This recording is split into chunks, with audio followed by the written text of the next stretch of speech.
আসসালামু আলাইকুম। এসএসসি 2024 সালের পরীক্ষার্থীরা, তোমাদের জন্য বড় একটা সুখবর। সেটা হচ্ছে যেই রেজাল্ট পাবলিশের ডেটের অপেক্ষায় তোমরা এতদিন ছিলে, ফাইনালি সেই ডেটটা পাবলিশ হয়েছে। এবং পাবলিশ শুধুমাত্র হয়নি, নোটিশ প্রকাশের পর থেকেই শিক্ষার্থীদের মাঝে প্রচুর পরিমাণে বিভ্রান্তি সৃষ্টি হয়েছে। কারণ হচ্ছে এইরকম নোটিশ আগেও অনেকবার প্রকাশ পেয়েছে, এবং এই নোটিশটা রিয়েল হলেও বিশ্বাস না করার বড় একটা কারণ সেটা হচ্ছে প্রধানমন্ত্রী এই নোটিশটা তাদের কার্যালয়ের নাম করে পাবলিশ করেছে। কিন্তু এসএসসি 24 পরীক্ষার রেজাল্ট পুরো মাসের সবার আগে পেতে চাইলে এখনই প্লে স্টোরে যাবে, প্লে স্টোরে গিয়ে এসএসসি রেজাল্ট 2024 লিখে সার্চ দিবে এবং কমলা কালারের যে অ্যাপসটা দেখতে পাচ্ছ এই অ্যাপসটাকে ইনস্টল করবে। কারণ কি এখান থেকে তুমি আমার রেজাল্টটা চেক করতে পারবে এবং রেজাল্ট পরবর্তী সময়ে বোর্ড চ্যালেঞ্জের টোটাল কার্যক্রমগুলো এখান থেকে করতে পারবে।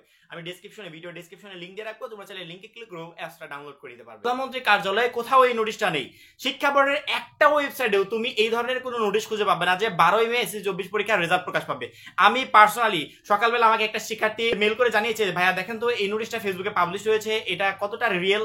আমি 1 ঘন্টা যাবত খোঁজ করে এই নোটিশের কোনো লিঙ্ক আমি কোথাও খুঁজে পাইনি, যে কোথা থেকে পাবলিশ হলো কোথাও খুঁজে পাইনি।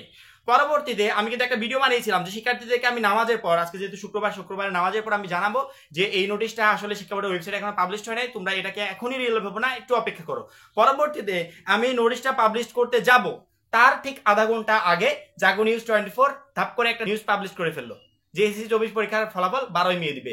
শুধুমাত্র নিউজ পাবলিশ করে নাই, তারা এই নিউজের শিক্ষা বোর্ড কেন পাবলিশ করে নাই, এখন পর্যন্ত শিক্ষা বোর্ড ডেট কেন পাবলিশ করে নাই, প্রধানমন্ত্রী কার্যালয় থেকে কিভাবে এই ডেটটা পাবলিশ হলো, টোটাল বিষয়টা তারা তুলে ধরেছে। যদি ওই নিউজটা তোমাদেরকে দেখায় জাগো নিউজ 24 থেকে, তাহলে তুমিও বিষয়টা ক্লিয়ার হয়ে যেতে পারবে যে 12 মে আসলে আমাদের ফলাফল দিবে নাকি দিবে না। পরবর্তীতে আমরা জাগো নিউজ 24 চলে আসি, যেখান থেকে আমরা এডুকেশন বিষয়ক সকল আপডেটগুলো সংগ্রহ করি। শুধুমাত্র এটা না, আমরা কয়েকটা নিউজ মাধ্যম থেকে সংগ্রহ করি এবং এখানেও তারা এই বিষয়ে পরবর্তীতে নিউজ করেছে। পরবর্তীতে আমরা শিওর হতে পেরেছি এসএসসির ফল প্রকাশ 12 মে, এবং তারা কিন্তু পুরো বিষয়টা ক্লিয়ার করেছে আসলে কাহিনীটা কি, কেন শিক্ষা বোর্ড এখনো পাবলিশ করে নাই, আর কেন প্রধানমন্ত্রী কার্যালয় থেকে নোটিশটা পাবলিশ হয়েছে। তোমরা একটু শুনলে আশা করি পুরো বিষয়টা আমাদের কাছে ক্লিয়ার হয়ে যাবে।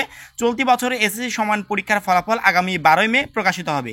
এদিন সকাল 10টায় গণভবনে প্রধানমন্ত্রী শেখ হাসিনার হাতে ফলাফলের সারসংক্ষেপ ও পরিসংখ্যান তুলে দেবেন শিক্ষামন্ত্রী মহিবুল হাসান চৌধুরী নওফেল। এ সময় তার সঙ্গে থাকবেন 9টি শিক্ষা বোর্ডের চেয়ারম্যানরা।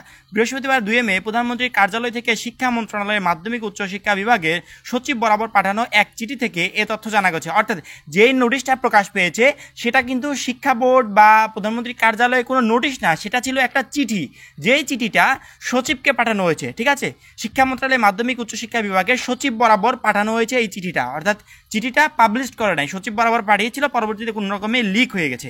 চিঠিতে প্রধানমন্ত্রী শেখ হাসিনা 12 মে ফলাফল হস্তান্তর অনুষ্ঠানে অংশ নিতে সম্মতি দিয়েছেন। অর্থাৎ প্রধানমন্ত্রী শেখ হাসিনা চিঠিটা পাঠিয়ে বলেছেন যে 12 মে আমরা যে রেজাল্ট প্রকাশের যে ফলাফল হস্তান্তরের যে অনুষ্ঠান, সেই অনুষ্ঠানে আমরা অংশগ্রহণ করব, এই তথ্যটা তিনি তার সচিবকে জানিয়েছে। প্রধানমন্ত্রীর সহকারী একান্ত সচিব 1 ইসমাত মাহমুদা চিঠিতে সই করেছেন এবং আমরা তার কিন্তু সইটা দেখেছি ওইখানে। এদিকে এসএসসি পরীক্ষার ফল প্রকাশ অনুষ্ঠানে অংশ নিতে প্রধানমন্ত্রী সম্মতির চিঠি পেয়েছে শিক্ষা মন্ত্রণালয়। এই চিঠিটা কিন্তু শিক্ষা মন্ত্রণালয়ে পাঠানো হয়েছে। মন্ত্রণালয়ের এক কর্মকর্তা জাগো নিউজকে এই তথ্য নিশ্চিত করেছেন, তবে এ নিয়ে বিস্তারিত জানাননি তিনি, অর্থাৎ তার কাছে বিস্তারিত তথ্য নেই। জানতে চাইলে আন্তঃশিক্ষা বোর্ড সমন্বয় কমিটির সভাপতি ও ঢাকা মাধ্যমিক উচ্চ মাধ্যমিক শিক্ষা বোর্ডের চেয়ারম্যান অধ্যাপক তপন কুমার সরকার জাগো নিউজকে বলেন, এ নিয়ে আমাদের দপ্তরে চিঠি পাঠিয়ে থাকে শিক্ষা মন্ত্রণালয়, সেখান থেকে আমরা এখনো কোনো আনুষ্ঠানিক চিঠি পাইনি, ফলে আমি কোনো মন্তব্য এখন পর্যন্ত করতে পারছি না। আর যার কারণস্বরূপ এখন পর্যন্ত শিক্ষা বোর্ডের ওয়েবসাইট থেকে কোনো নোটিশ পাবলিশ হয় নাই। তিনি আরো বলেন, আমরা 9, 10, 11 তারিখে এসএসসি ফল প্রকাশের সময় চেয়ে শিক্ষা মন্ত্রণালয়ে প্রস্তাব পাঠিয়েছিলাম। মন্ত্রণালয়ে প্রধানমন্ত্রী অনুমতি ও সময়সূচি নিতে প্রধানমন্ত্রী কার্যালয়ে চিঠি দিয়ে থাকে। প্রধানমন্ত্রী যেদিন সময় দেন সেদিনই আমরা ফল প্রকাশে প্রস্তুতি নিয়ে থাকি। মেন কাহিনী আসলে এটাই, যে নোটিশটা প্রকাশ পেয়েছে ওটা আসলে কোনো নোটিশ না, ওটা ছিল একটা চিঠি, যে চিঠিটা প্রধানমন্ত্রী সচিবকে পাঠিয়েছে, তার সচিবকে পাঠিয়েছে এবং সচিব কি করেছে, এই চিঠিটা শিক্ষা মন্ত্রণালয়ে পাঠিয়েছে। এটা একটা চিঠি ছিল, কোনোভাবে লিক হয়ে গেছে। এই চিঠিতে বলা হয়েছে যে 12 মে রেজাল্টটা দিবে এবং শিক্ষা মন্ত্রণালয় থেকে 9, 10, 11 যে তারিখগুলো তারা দিয়েছিল, এই তারিখের কোনো একটা তারিখকে প্রধানমন্ত্রী পছন্দ করে নাই, হয়তো বা এই 3 তারিখে তার হয়তো বা কোনো প্রোগ্রাম থেকে থাকবে, সেই জন্য তিনি বলেছেন যে 12 মে তিনি উপস্থিত থাকবে ফলাফলের অনুষ্ঠানে এবং এই ডেটটার জন্য শিক্ষা বোর্ড পাবলিশ করে দেয়। শিক্ষা বোর্ড এখন পর্যন্ত এই বিষয়ে অফিসিয়াল নোটিশ পায় নাই, শুধুমাত্র একটা চিঠি পেয়েছে। অফিসিয়ালি আপডেট পেলেই তারাও খুব শীঘ্রই অ্যানাউন্স করে দিবে যে 12 মে এসএসসি 24 পরীক্ষার ফলাফল প্রকাশ পাবে এবং আমরা শিক্ষা বোর্ডের নোটিশের অপেক্ষায় আছি।